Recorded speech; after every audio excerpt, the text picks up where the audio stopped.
সূরাতুল জিলজালের সম্ভবত শেষ দিকে দুইটা আয়াত আছে যেগুলোর ব্যাখ্যায় একদল লোক বলতে চায় ইদা জুলজিলাতিল আরদু জিলজালাহা, শেষ দিকের আয়াতগুলো, ওয়া আখরাজাতিল আরদু আথকালাহা ওয়া ক্বালাল ইনসানু ইয়াওমাইযিন তুহাদ্দিসু বিআন্না রাব্বাকা ওয়াহালা ইয়াওমাইযিন ইয়াসদুরুন নাস আশতাতান লিয়ারাউ আ'মালাহুম ফামান ইয়া'মাল মিসকালা যাররাতিন খায়রান ইয়ারা। এই যে এই আয়াত মনে পড়ছে, এই মিসকালা যাররাতিন খায়রান ইয়ারার ব্যাখ্যায় অনেকে বলে, আল্লাহ মাফ করুক এদেরকে, যে যে কেউ যদি দুনিয়াতে ভালো কাজ করে অল্প পরিমাণ, তাইলে আল্লাহ তারা কি করবে? খায়রান ইয়ারা, মানে তার জন্য আল্লাহ উত্তম কিছু দিবে। নাউজুবিল্লাহ বলেন। এই আয়াতেও ইমানদার শর্ত, কি শর্ত?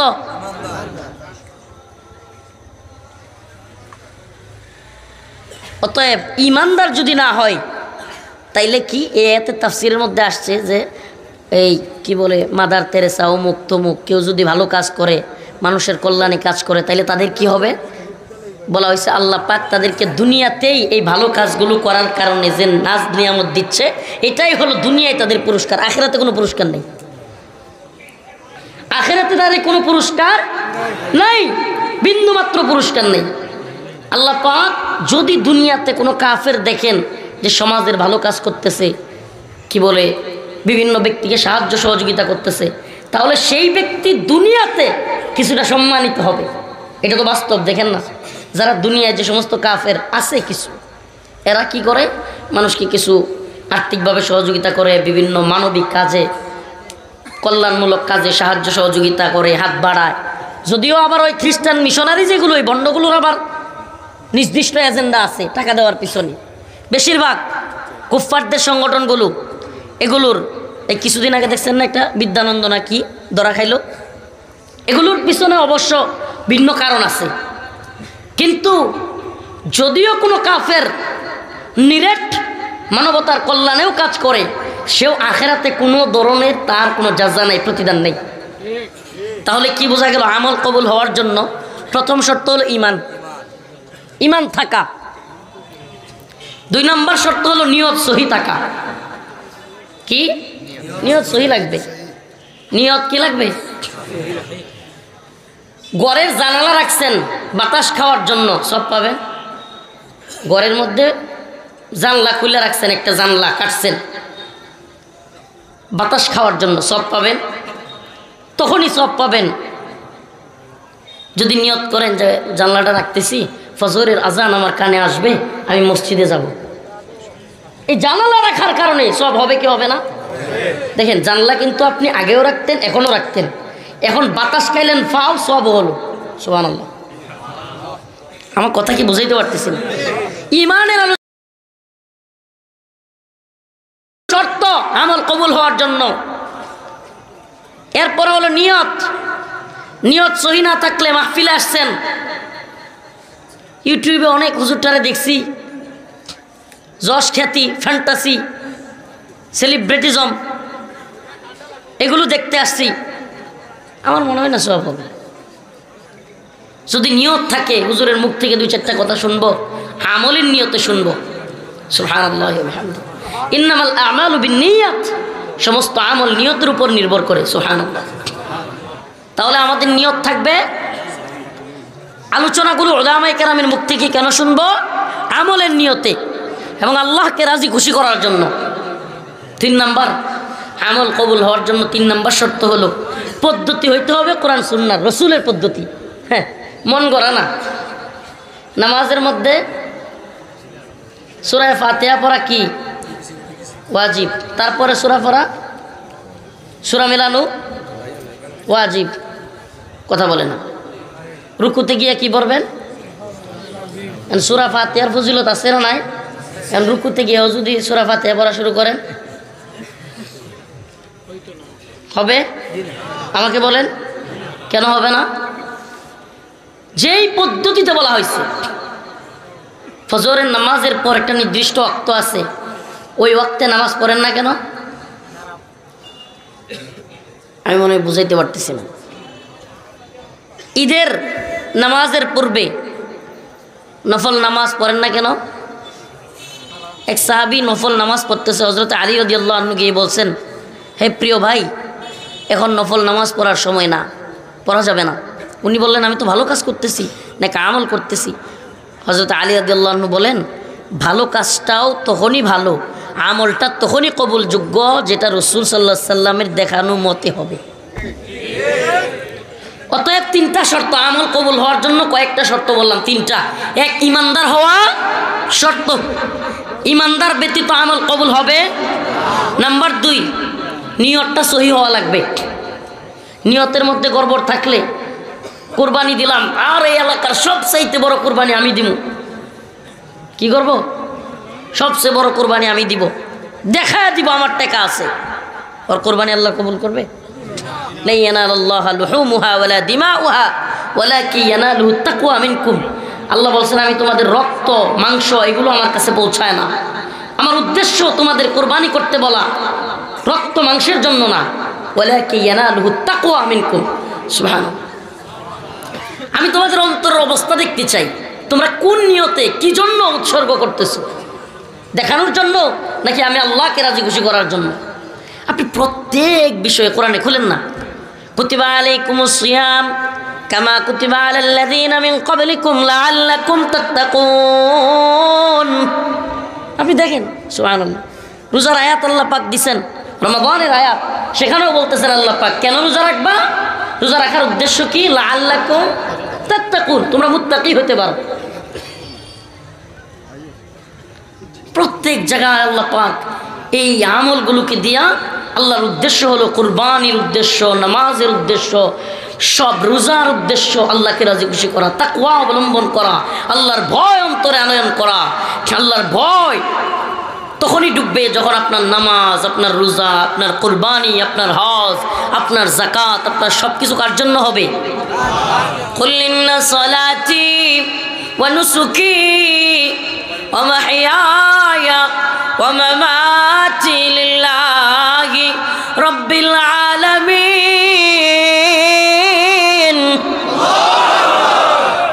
হে নবী আপনি বলে দিন, আপনি জানায়া দিন, ইন্না সালাতি নিশ্চয় আমার নামাজ, ওয়া নুসুকি আমার কুরবানি, ওয়া মাহইয়ায়া আমার হায়াত, ওয়া মামাতি আমার জীবন মৃত্যু, লিল্লাহি রাব্বিল আলামিন সব কিছু আমার আল্লাহর জন্য। আমার রসুলকে আল্লাহ পাক শিখাইয়া দিচ্ছেন, বলে দিচ্ছেন, মানে কি এটা শুধুমাত্র রসুলের জন্য খাস নয়, বরং আল্লাহ পাক তার রসুলের কাছে কোরআনের আয়াতগুলো দিয়ে পুরো পৃথিবীর উম্মাহকে জানাইয়া দিচ্ছেন যে তোমাদের সব কিছু হতে হবে আমার জন্য, মালিকের জন্য। বলতেছিলাম ঈমান এমন একটা বিষয়, আকীদা এমন একটা বিষয়, সব কিছুর সাথে জড়িত এটা। আপনার নামাজ কোনো কাজে আসবে না, রোজা কোনো কাজে আসবে না, যাকাত কোনো কাজে আসবে না, আপনার কুরবানি কোনো কাজে আসবে না, আপনার দান সদকা কোনো কাজে আসবে না যদি আপনার ঈমানের মধ্যে গড়বড় থাকে। গড়বড় আমি বুঝাইতে পারতেছি?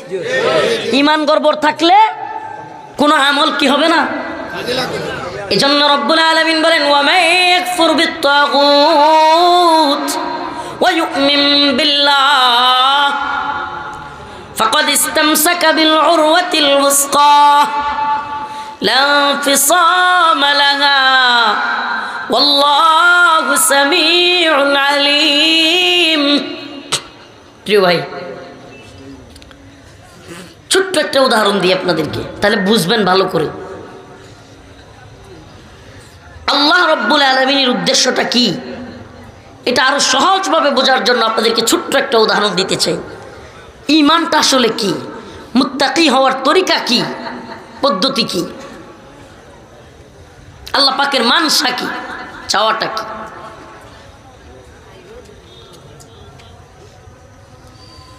আল্লাহ রব্বুল আলামিন উনার অবাধ্য আদম আলাইহিস সালাম, উনার কথা মানেন নাই, গন্ধব খেয়েছিলেন। সেইমভাবে শয়তানও আল্লাহর অবাধ্য হয়েছিল। হয়েছিল কি না? তাহলে দুইটার মধ্যে পার্থক্য কি? দুইটার মধ্যে পার্থক্য কি? দেখেন আল্লাহ কোনটা অপছন্দ করেন, আমি উদাহরণটা এই জন্য দিচ্ছি, কোনটা অপছন্দ করেন আল্লাহ রব্বুল আলামিন। কোনো ব্যক্তি যদি নামাজ না পড়ে সেই ব্যক্তিকে কাফির বলা যাবে। কোনো ব্যক্তি যদি শয়তানের ধোঁকায় পড়ে রোজা না রাখে তাকে কাফির বলা যাবে। কিন্তু কোনো ব্যক্তি যদি বলে রোজা গরিবের কাজ, গরিবরা খাইতে পায় না তো লেগে রোজা রাখে, রোজা নিয়ে কটূক্তি করে, ইমান থাকবে? নামাজ নিয়ে কটূক্তি করে, ইমান থাকবে? তাইলে নামাজ না পড়া, রোজা না রাখা আর রোজা বা নামাজকে অবহেলা করা, কটূক্তি করা এক জিনিস? এক জিনিস? উদাহরণস্বরূপ যে উদাহরণটা দিচ্ছিলাম, হযরতে আদম আলাইহিস সালামকে আল্লাহ পাক নিষেধ করেছিলেন ওই গাছের নিকট যেও না। আদম আলাইহিস সালাম গন্ধক খেয়ে ফেললেন। আর যখন আল্লাহ রব্বুল আলামিন রাগান্বিত হলেন, আল্লাহ পাক রেগে গেলেন, আদম তুমি এটা কেন করলা? আদম আলাইহিস সালাম বিনয়ী হয়ে গেলেন। সুবহানাল্লাহ। আদম আলাইহিস সালাম আল্লাহর কাছে নতি স্বীকার করলেন। আয়াতটা আমার খেয়াল আসতেছে না। উনি বললেন, ইয়া আল্লাহ, আমি আমার উপর রব্বানা যালামনা আনফুসানা, ইয়া আল্লাহ আমি আমার উপর জুলুম করে ফেলেছি, ইয়া আল্লাহ আমি জুলুম করে ফেলেছি, আমাকে ক্ষমা করে দেন। সুবহানাল্লাহ। আল্লাহ পাক তাকে ক্ষমা করে দিলেন। আর ইবলিস কি করলো? সেম কাজই তো, সেও তো ভুল করছিল, অমান্য করছিল, কিন্তু সে কি করলো? সে কি বলল? খলাকতানি মিন নার ওয়া খলাকতাহু মিন তিন। গম্ভীর মানে একবারে বাগাওয়াত পোষণ করলো। সে একবারে বাগী হয়ে গেল, বিদ্রোহী হয়ে গেল। বললো খলাকতানি মিন নার, আমি সৃষ্টি হয়েছি আগুন থেকে, ওয়া খলাকতাহু মিন তিন, আদমের সৃষ্টি হলো মাটি থেকে। যুক্তি দেওয়া শুরু করলো। দেখেন আদম আলাইহিস সালাম বলেন নাই যে আল্লাহ কন্দম খাইছি তো কি হয়েছে, বলছেন? বিনয়ী হয়ে গেছেন, স্বীকার করে নিয়েছেন। আর ইবলিস কি করছে? আবার যুক্তি দেয়, আমি আগুনের তৈরি, আগুন উপরের দিকে থাকে, আর আদম মাটির তৈরি, মাটি নিচ দিকে থাকে, আমি কেন আদমকে সিজদা করব? লা হাওলা ওয়ালা কুওয়াতা ইল্লা বিল্লাহ। আল্লাহু আকবার। আল্লাহ পাক সাথে সাথে তাকে বাগী হিসেবে, বিদ্রোহী হিসেবে তাকে কি করলেন? অভিশপ্ত, মালউন বললেন, এবং সে হয়ে গেল অভিশপ্ত। আর আদম আলাইহিস সালাম হয়ে গেলেন নিন্দিত, নন্দিত। ইবলিস হলো নিন্দিত। ভুল করার পরও বিনয়ী হলে আল্লাহ পাক সম্মান বাড়ান। আমি কেন বলতেছিলাম যে রব্বুল আলামিনের পর ঈমান রাখা, বিশ্বাস রাখা, আল্লাহ রব্বুল আলামিনকে খুশি করা, এগুলো আমাদের উদ্দেশ্য। এবং সেটা কোন পথে আসবে? ঈমান কোন পথে আসবে? যখন আমরা বিনয়ী হব। ঈমান তখনই পরিপূর্ণ হবে যখন কোরআনের সব কিছু, সুন্নাহর সব কিছু আমি বিলা তাকাল্লুফ, কোনো সংশয় ছাড়া, সন্দেহ ছাড়া মেনে নিব। আমি ইবলিসের মতো যুক্তি দেখাবো না। এই জামানায়ও যুক্তিবাদী আছে না নাই? কিছু এমন ভণ্ড আছে। আমি রিমান্ডে থাকা অবস্থায় পল্টনে এক অফিসার, মাসনা ওয়া সুলাসা ওয়া রুবা, কোরআনের আয়াত, আল্লাহ বলছেন যে 2টা 3টা 4টা পর্যন্ত বিয়ে করা যায়। এই বদমাশ বলে একটা নিয়েই পারি না, এটা কি আর হুজুররা ফতোয়া দেয়? এমনি বলতেছে, কি আর হুজুররা ফতোয়া দেয়? কেউ 2টা বিয়ে করতে পারে না, করে না, এটা তার বিষয়। আশ্চর্য বিষয়। এই জন্য আমি বলতেছিলাম ইবলিস তাচ্ছিল্য করেছে, ইবলিস উল্টা যুক্তি দিয়েছে। এই জন্য আল্লাহ পাক তাকে অভিশপ্ত বলেছেন, মুরতাদ বলেছেন, মালউন বলেছেন। আর আদম আলাইহিস সালাম বিনয়ী হয়ে গেছে, বলছে আল্লাহ আমি জুলুম করে ফেলছি, আমাকে ক্ষমা করে দেন আল্লাহ। সুবহানাল্লাহ। আল্লাহ তার সম্মান আরো বাড়ায় দিয়েছেন, পুরো জাতির পিতা হিসেবে ওনাকে কবুল করেছেন। সুবহানাল্লাহি ওয়া বিহামদিহি। অতএব প্রিয় ভাইরা আমার, ঈমানের সংজ্ঞা কি? এক কথাই বলি, আমার এই পুরো আলোচনার পিছনে একটাই কারণ, যদিও গুছাইতে কিছুটা সময় লাগছে, কষ্ট হয়েছে। এটার পিছনে একটাই কারণ, ইমানের সংজ্ঞাটা বোঝানো। এক কথায় এবার ইমানের সংজ্ঞাটা বলে দিই। ইমানের সংজ্ঞা হলো কোরআন সুন্নাহ রাসূল সাল্লাল্লাহু আলাইহি সাল্লামের কাছে আল্লাহ পাক যা পাঠিয়েছেন, দলিল প্রমাণাদিতে যেগুলো সমৃদ্ধ প্রমাণিত, এগুলোর প্রত্যেকটাকে কিলোকাল ব্যতীত, সন্দেহ ব্যতীত, কোনো ধরনের কথা ছাড়া মেনে নেওয়ার নাম হলো ঈমান। এক কথায় সংজ্ঞা। আল্লাহ পাক তার রাসূলের কাছে যা পাঠাইছেন, যেগুলো দলিল সমৃদ্ধ, দলিল দ্বারা কি প্রমাণিত। এখন দলিলের আলোচনা গেলে অনেক লম্বা হয়ে যাবে, এদিকে যেতে চাচ্ছি না। দেখুন, যে কোনো বাটপার এক কথা বইলা দিলেই আমাদের কোরআন সুন্নাহ মিথ্যা হয়ে যাবে না। কোরআন সুন্নাহ এত সহজ না, চারটেখানি কথা না বেটা, বাজারের লেখা বই না। আসমাউর রিজাল আছে আমাদের, কোন কোন ব্যক্তির কাছ থেকে হাদিস নেওয়া হয়েছে সেগুলো এখনও লেখা আছে। তার বাপের নাম কি, তার দাদার নাম কি, তার পরদাদার নাম কি, এগুলো থেকে নিয়ে রসুল পর্যন্ত, তারপরে রসুল সাল্লাল্লাহু আলাইহি সাল্লাম থেকে নিয়ে একবারে হযরত আদম আলাইহিস সালাম পর্যন্ত এগুলো সব লেখা আছে। চারটেখানি কথা না। এমনকি কোনো ব্যক্তি সকালবেলায় কথা বললে বিকালে ভুলে যাইত, এমন ব্যক্তির কাছ থেকে হাদিস নেওয়া হয় নাই। কোনো ব্যক্তি জুলুম করতো মানুষের উপর, রাগ হইলে মিথ্যা বলে ফেলতো, এ ব্যক্তির থেকে হাদিস নেওয়া হয় নাই। এটা ব্যাপক বিষয়, বিস্তারিত কথা বলবার সময় নেই, লম্বা বিষয়। অতএব আমার উদ্দেশ্য হলো কোরআন সুন্নাহ দলিল সমৃদ্ধ প্রমাণিত। কোনো বাটপার বলবে যে হাদিস তো অনেক জয়ীফ আছে, দুর্বল আছে, ওইটা নির্ণয় করার জন্য আমাদের টিম আছে। ইসলামের এই টিম কিয়ামতের আগ পর্যন্ত থাকবে। সুবহানাল্লাহ।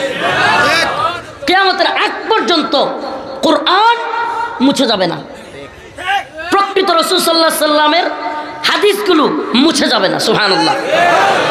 ইন্না নাহনু নাযালনা যিকরা ওয়া ইন্না লাহু লাহাফিযুন।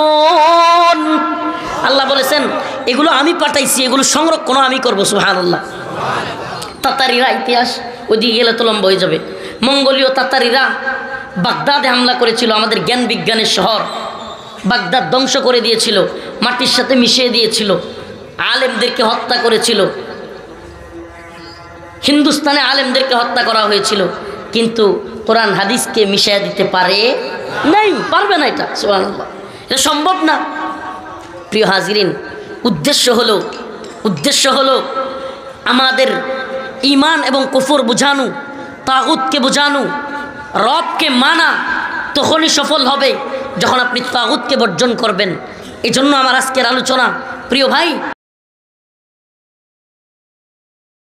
একটা সংজ্ঞা, দুইটা সংজ্ঞা মনে রাখবেন, ঈমান এবং কুফরের সংজ্ঞা। ঈমানের সংজ্ঞাটা বেশি মনে রাখবেন। ঈমানের সংজ্ঞা হলো, মুখস্থ করেন, ঈমানের সংজ্ঞা হলো আল্লাহ পাক তার রসুলের কাছে যা পাঠাইছেন দলিল প্রমাণাদি দ্বারা সাব্যস্ত এমন সকল বিষয়কে সন্দেহ ছাড়া, কিলোকাল ছাড়া মেনে নেওয়ার নাম হলো ঈমান। যে ব্যক্তি মানবে সে ব্যক্তি হলো মুমিন। আল্লাহ পাক কোরআনের এক জায়গায় এই জন্য বলেই দিয়েছেন, ক্বালু সামি'না ওয়া আতা'না। মুমিন তো তারা যারা শুনের সাথে সাথে বলে সামি'না ওয়া আতা'না, আমি শুনলাম এবং মানলাম। সুবহানাল্লাহ। কোনো ব্যক্তি যদি বলে এইটা জিহাদ, ইস মারামারি, ইসলামে এটা কি দিল, কত কিন্তু ভণ্ড পীররা বলে ইসলামে মারামারি নাই, ইসলামে কোনো এই কাটাকাটি নাই, ইসলামে এই নাই সেই নাই, বলে কি না? তা আল্লাহ নিজে যে বলতেছে ফায়াকতুলুনা ওয়া ইউকতালুন, তোমরা দ্বীনের জন্য হয় মারো নাইলে মরো। তাহলে আল্লাহ নিজে বলতেছে মারো মরো। এই মোল্লা, এই পীর দিন বুঝে না। দিন বুঝলে জিহাদের বিরুদ্ধে কথা বলতো না। দিন বুঝলে আল্লাহ রসুল বলেছেন ইয়া মা'শারাশ শাবাব মান ইসতাতা'a মিনকুমুল বা'a ফালইয়াতাযাওয়াজ।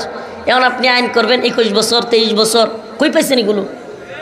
হ্যাঁ, পার্কে গিয়া অবাধে জিনা করতেছে, পার্কে গিয়া 17-18 বছরের বাচ্চারা অবাধে জিনায় লিপ্ত হচ্ছে, পালিয়ে যাচ্ছে। এই সময় কোনো মামলা নাই, কিচ্ছু নাই।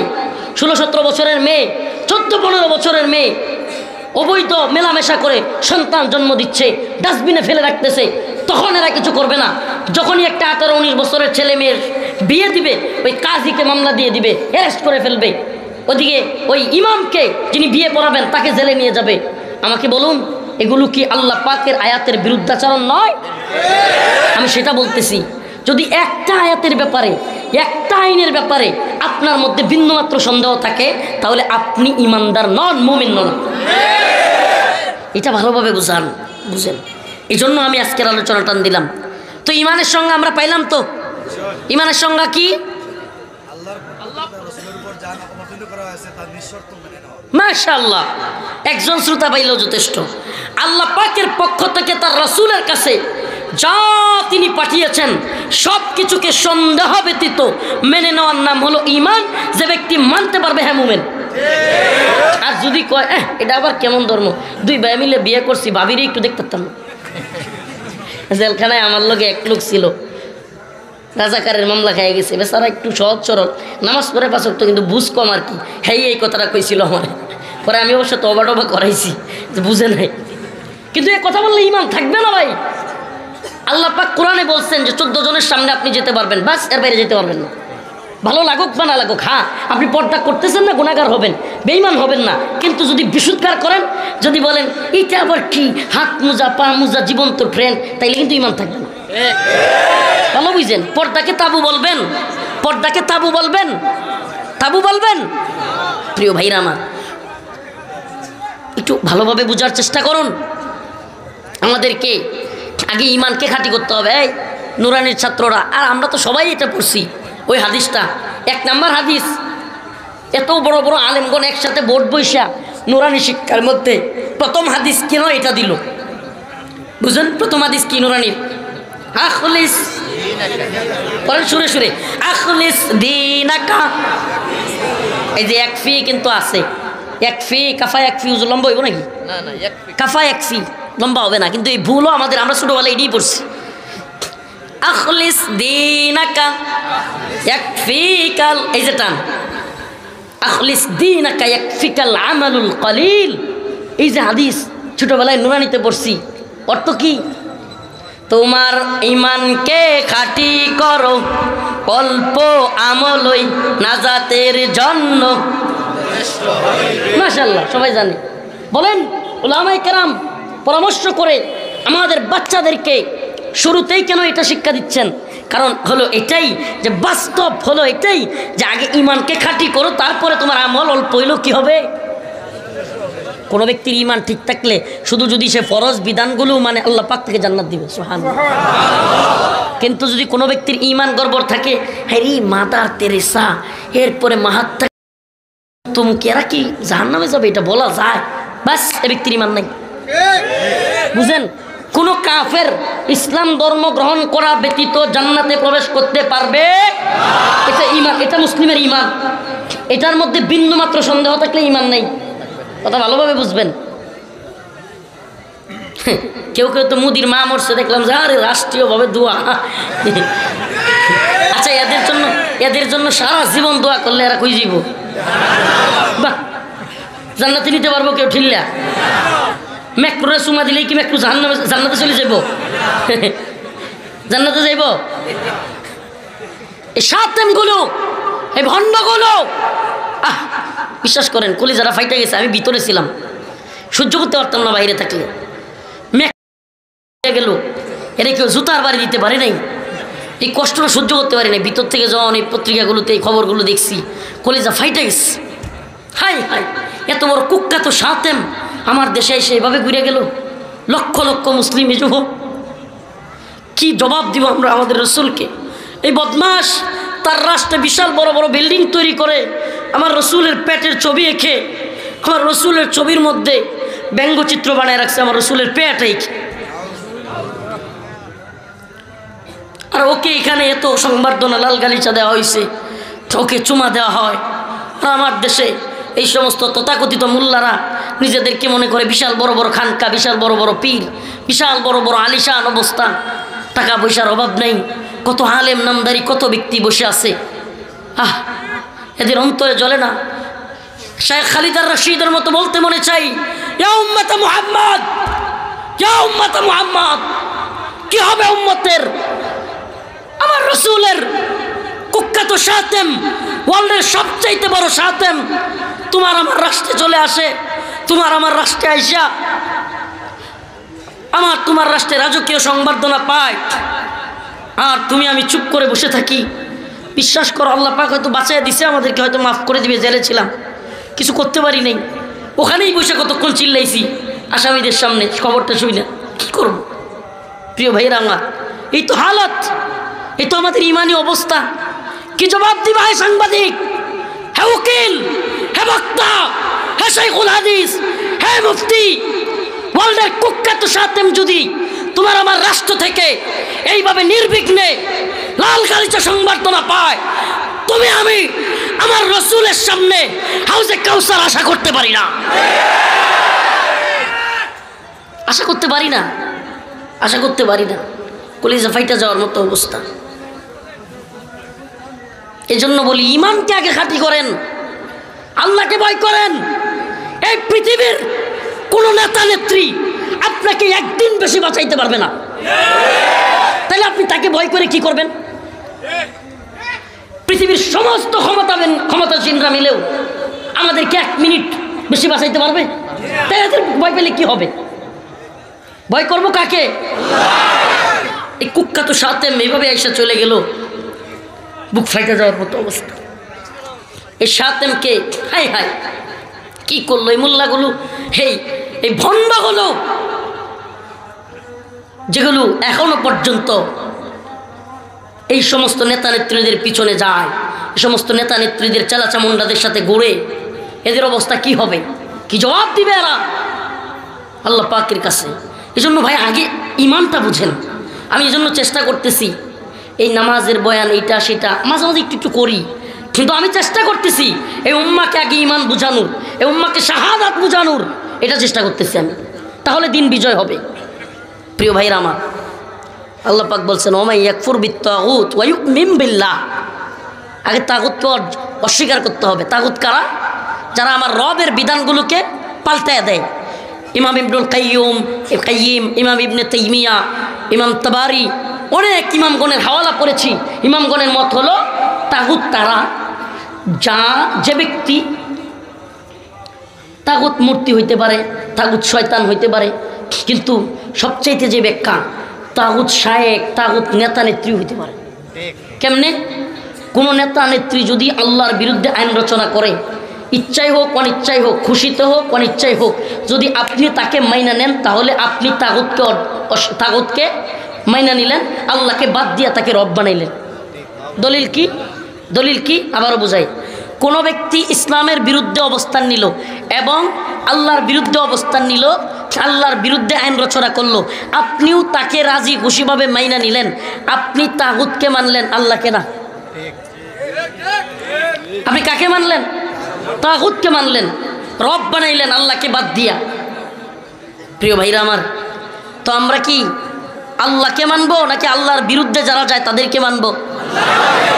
ইমান, এটা ইমানের অংশ।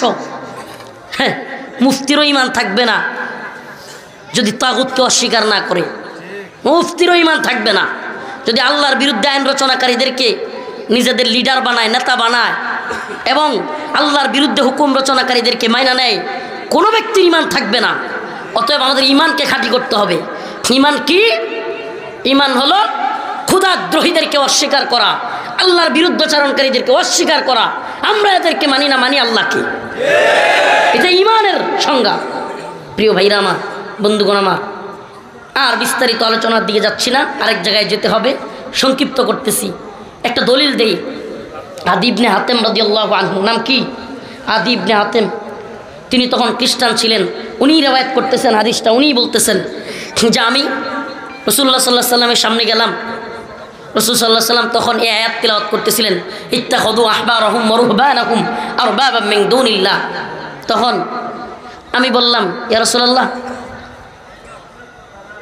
আমাদের লোকেরা বা আমরা তো আমাদের পাদ্রীদেরকে, ধর্মযাজকদেরকে আমরা ইবাদত করি না তাদের, তাহলে যে আপনি বলতেছেন? রাসূল সাল্লাল্লাহু আলাইহি ওয়াসাল্লাম বললেন, হে আদি, আমার পরনে একটা ক্রুশ ছিল। আদি ইবনে হাতেম বলেন, ক্রুশ, খ্রিস্টানদের ক্রুশ দেখেন না? ক্রুশ এরকম ক্রস যোগ চিহ্নের মতো ঝোলানো থাকে খ্রিস্টানদের। রাসূল সাল্লাল্লাহু আলাইহি ওয়াসাল্লাম বললেন, আদি এটা ছিঁড়ে ফেলো। আমি ছিঁড়ে ফেললাম। আদি ইবনে হাতেম বলেন, এরপর রাসূল সাল্লাল্লাহু আলাইহি ওয়াসাল্লাম ওই আয়াত তিলাওয়াত করতেছিলেন, ইত্তাখাযু আহবারাহুম ওয়া রুহবানাহুম আরবাবাম মিন দুনিল্লাহ, যে তারা তাদের ধর্মযাজকদেরকে, আহবার রুহবানদেরকে পাদ্রীদেরকে রব হিসেবে গ্রহণ করেছে। আদি ইবনে হাতেম বলেন, ইয়া রাসূলুল্লাহ, আমরা তো তাদেরকে সিজদা করি না, আমরা তাদের ইবাদত করি না। রসুল বললেন, আচ্ছা আদি, তোমাদের ধর্মযাজকরা পাদ্রীরা কোনো জিনিস আল্লাহ পাক হালাল করেছেন, ভালোভাবে খেয়াল করবেন কথাটা, ভালোভাবে খেয়াল করেন। আল্লাহ পাক কোনো জিনিস হালাল করছেন, কিন্তু তোমাদের ধর্মযাজকরা বলছে না, এটা খাওয়া যাবে না, এটা হারাম, এটা অবৈধ, তোমরা কি তা মেনে নিতা কি না? বলে হ্যাঁ, মেনে নিতাম। এবার রসুল বলেন, আল্লাহ পাক কোনো জিনিসকে হারাম করছেন, কিন্তু তোমাদের ধর্মযাজকরা বলছেন না, এটা করা যাবে, হালাল, তোমরা সেটাও মেনে নিতে কিনা? আদি ইবনে হাতেম বললেন, হ্যাঁ মেনে নিতাম। আল্লাহ রসুল বললেন, ফাতিলকা ইবাদাতুহুম ইয়্যাহুম, এটাই হলো তাদের ইবাদত। কোনো ব্যক্তি, কোনো ধর্মযাজক, কোনো শায়েখ, কোনো বক্তা, কোনো পীর, কোনো নেতা, কোনো নেত্রী আল্লাহর বিধানের বিরুদ্ধে বিধান প্রণয়ন করলো আর আপনিও সেগুলোকে মেনে নিলেন, তার মানে আপনি তাকেই রব বানাইলেন, আল্লাহকে না। ভালোভাবে বুঝবেন, এটা ঈমান, এটা ঈমানের অবস্থা। আল্লাহ পাক আমাদের সবাইকে ঈমানদার হিসেবে, রসুল প্রেমিক হিসেবে, কি বলবো, আমি যদি সারাদিন এনে বসে কান্না করি আল্লাহি, তবু শেষ হবে না এই দিনের কষ্টটা। এই কুখ্যাত শাতেম, যারে মাইরা ফেলা ওয়াজিবুল কতল, যারে মুমিনের উপর ফরজ হয়ে আছে, ওয়াজিব হয়ে আছে মাইরা ফেলা, সেই শাতেম ফ্রান্সের সেই কুখ্যাত বদমাস ম্যাক্রো। এই বদমাস আবার এই যে আরেকটা কি ব্যান্ড বাজায় না, কি বাজায় বন্ড, এটাও নাকি আমি শুনলাম যে এর বাড়িতে কেন গেল, রাহুল আনন্দ নাম, কি নাম দেখছেন না, রাহুল আনন্দের বাসায় চলে গেছে। আমাদের মুসলিমরা সচেতন না, এগুলোর খবরও রাখে না, এর চেয়ে কষ্টের তো কিছু নাই।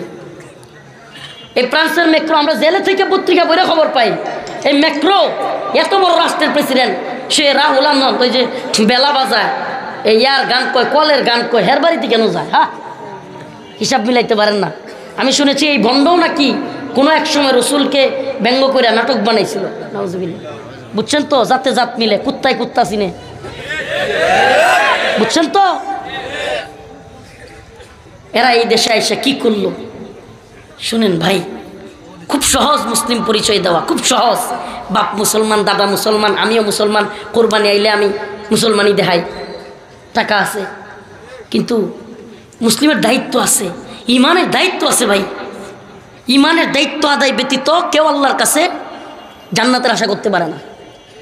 আল্লাহ পাক আমাদের সবাইকে সঠিক ইমানদার হয়ে কবরে যাওয়ার তৌফিক দান করুন। ওয়া আখিরু দাওয়ানা আলহামদুলিল্লাহি রাব্বিল আলামিন। আসসালামু আলাইকুম ওয়া রাহমাতুল্লাহি ওয়া বারাকাতুহু। আলহামদুলিল্লাহি রাব্বিল আলামিন আর রহমানির রহিম মালিকি ইয়াউমিদ্দিন ইয়্যাকা না'বুদু ওয়া ইয়্যাকা নাস্তাঈন। اللهم ارزقنا شهادة في سبيلك، اللهم ارزقنا شهادة في سبيلك، اللهم ارزقنا شهادة في سبيلك، اللهم انصر الإسلام والمسلمين। হে আল্লাহ, ফিলিস্তিনের মুজাহিদদেরকে কবুল করেন। হে আল্লাহ, ফিলিস্তিনের মুসলমানদেরকে হেফাজত করেন। হে রব্বুল আলামিন, কুখ্যাত শাতেম আমাদের দেশ ঘুরে গেল, আমরা কিছুই করতে পারি না। আল্লাহ, আপনি আমাদেরকে মাফ করে দিয়েন। আল্লাহ, হে আল্লাহ, আপনি আমাদেরকে ইমানের নূর দ্বারা আলোকিত করেন। আল্লাহ, আমরা যেন এই সমস্ত তাগুতি বিশ্বকে ভয় না পাই, কোনো নেতা নেত্রীকে, কোনো সুপার পাওয়ারকে ভয় না পাই। আল্লাহ, আমরা যেন আপনাকেই ভয় পাই। হে আল্লাহ, আপনার হুকুম পালন করার তৌফিক দান করেন। আল্লাহ, এদেরকে সুস্থ রাখেন, দ্বীনের উপর অটল অবিচল রাখেন, এদেরকে দিনদার পরহেজগার মুত্তাকি বানায়া দেন, আবারও তাদের বাবা মার কাছে ফিরে আসার তৌফিক দান করেন। হে আল্লাহ, এই মাহফিলকে কবুল করেন। হে আল্লাহ, আল আমিন সমাজ কল্যাণ যুব সংঘের যুব সমাজকে কবুল করেন। হে আল্লাহ, এদেরকে দ্বীনের পক্ষে কাজ করবার তৌফিক দান করেন রব্বুল আলামিন। আল্লাহ, এই ভূখণ্ডের মুসলিমদেরকে হেফাজত করেন। বসনিয়া, চেচনিয়া, ফিলিস্তিন, কাশ্মীর, আরাকান, উইগুর সকল মুসলিমদেরকে আপনি কবুল করেন রব্বুল আলামিন। আপনি আমাদেরকে মাফ করে দেন। হে আল্লাহ, আমাদের মধ্যে যারা কবরে শহীদ, তাদের কবরকে জান্নাতের বাগান বানায় দেন রব্বুল আলামিন। আল্লাহ, হে আল্লাহ, যারা অসুস্থ তাদেরকে সুস্থতা দান করেন, যারা অভাবী তাদের অভাব দূর করেন, ঋণগ্রস্তদের ঋণ পরিশোধ করার তৌফিক দেন। আল্লাহ, আল্লাহ, আমাদের ঈমানকে খাঁটি করে দেন। আল্লাহ, সুবহান রাব্বিকা রব্বিল ইজ্জাতি আম্মা ইয়াসিফুন ওয়া সালামুন আলাল মুরসালিন। এ ভাইরা, এই বিয়ানীবাজারের মুসলমান, আমাকে একটু জায়গা করে দিবেন, আরেক জায়গায় যাব। সত্যি আমি অনেক অসুস্থ, আসলে আবেগে জোশে অনেক কথা বলে ফেলি, কিন্তু কী যে অসুস্থ কল্পনা করতে পারবেন না।